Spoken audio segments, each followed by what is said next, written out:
medio de la eventualidad de un conflicto que escale a propósito de esa paritaria no zanjada y esos paros sorpresivos que podrían llegar el próximo viernes. Todo un capítulo de Pablo Fernández Blanco para esta noche. No te pierdas toda la andanada de novedades judiciales que trae Lourdes Marchesa respecto a lo que viene y respecto a lo que está sucediendo ahora, incluso con jueces denunciados de distintos ámbitos, de distintos fueros, en medio de todo un, yo diría, barajar y dar de nuevo en la negociación por los nuevos integrantes de la Corte que enfrenta el propio gobierno.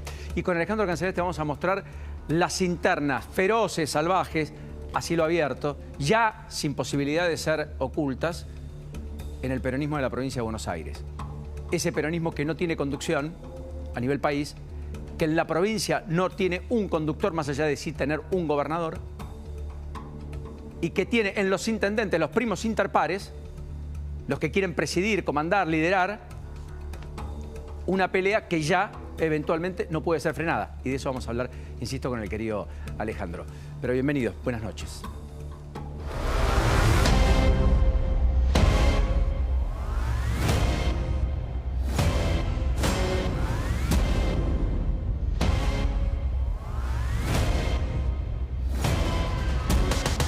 Esta gestión estableció aumentos mensuales según el índice de precios al consumidor, lo cual permitió una recuperación del poder de compra de los saberes jubilatorios de casi el 10% en lo que va del año y de casi el 6% con respecto a noviembre del 2023.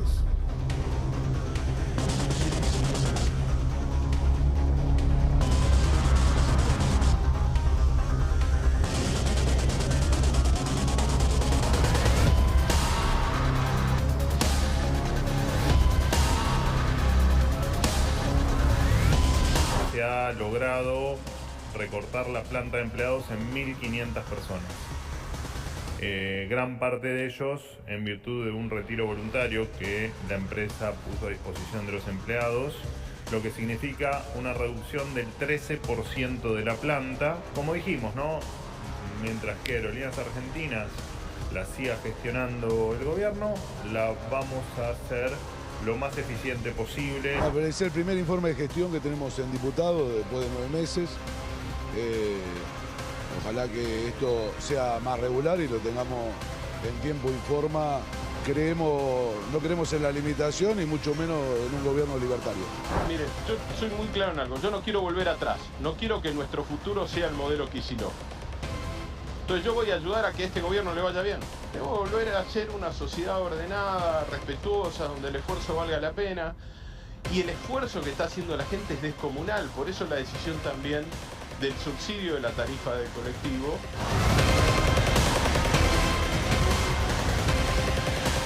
Cuando uno ve los números que muestra la compañía, verdaderamente quiero agradecer porque Marcos y todo tu equipo son grandes benefactores sociales porque le están arreglando la vida no solo a un montón de argentinos, sino a un montón de personas en todo el continente, así es que gracias.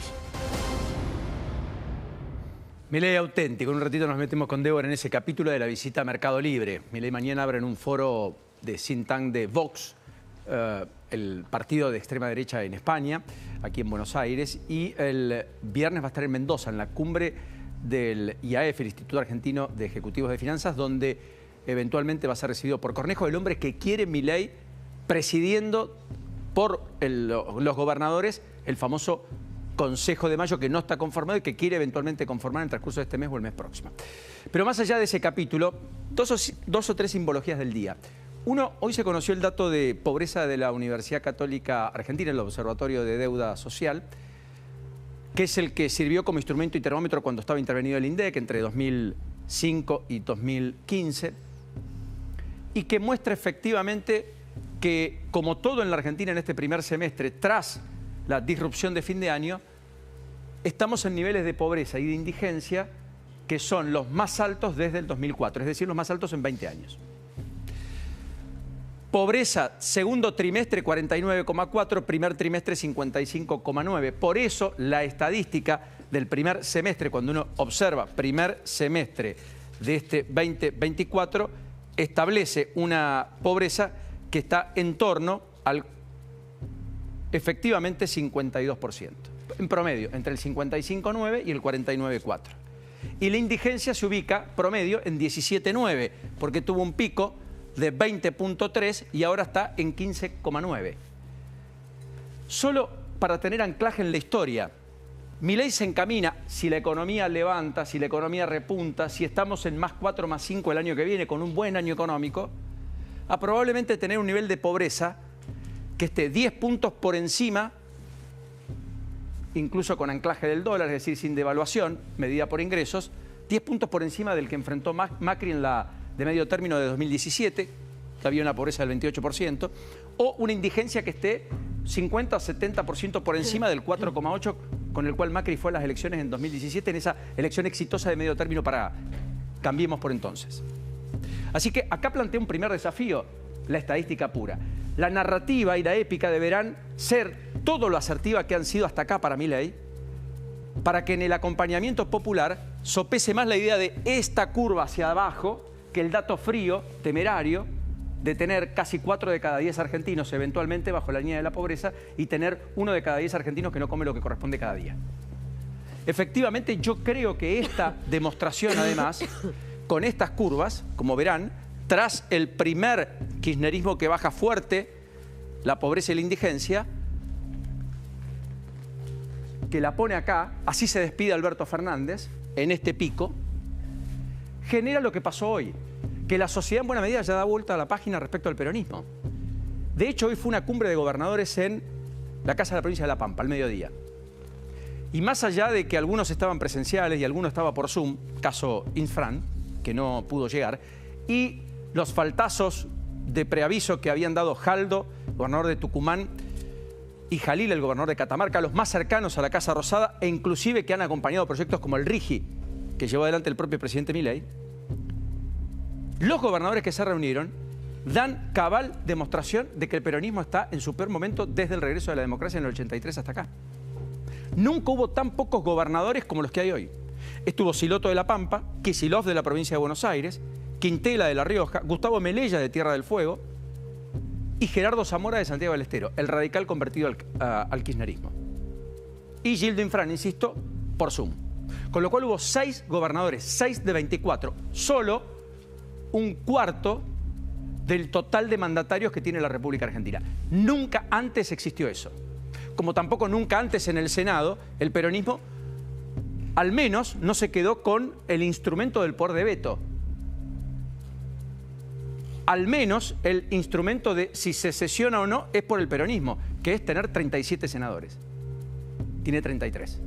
Creo que es una cosa que va en simbología, va una cosa atada a la otra. Esa pobreza extrema demuestra la pérdida de sustentabilidad del partido que gobernó casi hegemónicamente en los últimos 20 años en la Argentina y en buena parte de esas jurisdicciones que tienen este salto de pobreza.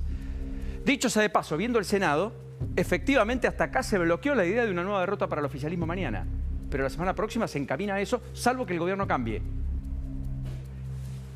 La perspectiva de cambio parecen pocas, pero las advertencias han sido tantas que eventualmente hay un equipo que está trabajando en esta idea de buscar puentes, al menos con los aliados.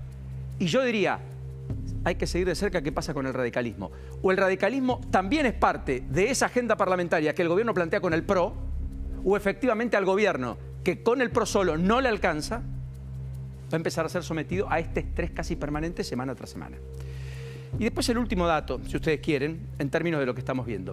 Hoy hubo una simbología también en términos de lo que pasó en la calle, con la manifestación, la movilización frente al Congreso a propósito del reclamo de muchos de los oportunistas de siempre que buscan una protesta noble para encontrar alguna ventaja política.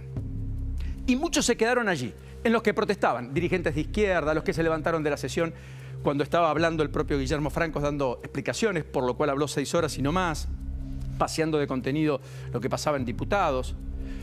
El eventual avance de la fuerza de seguridad en desmedro de los que estaban protestando. 27 heridos hubo.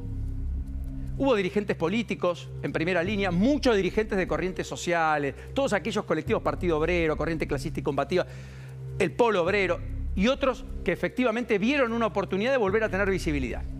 Ahora, cuidado, porque todo eso es cierto. Los oportunistas, los violentos, todo eso, ven como alguien golpea en la nuca a un efectivo policial, una de las imágenes que más se viralizó, que no corresponde, que no hay que tampoco efectivamente dejarla pasar. Ahora, la verdad es que independientemente de esto, los jubilados como tal, después del veto, han sido perjudicados, no beneficiados. En la era Milei.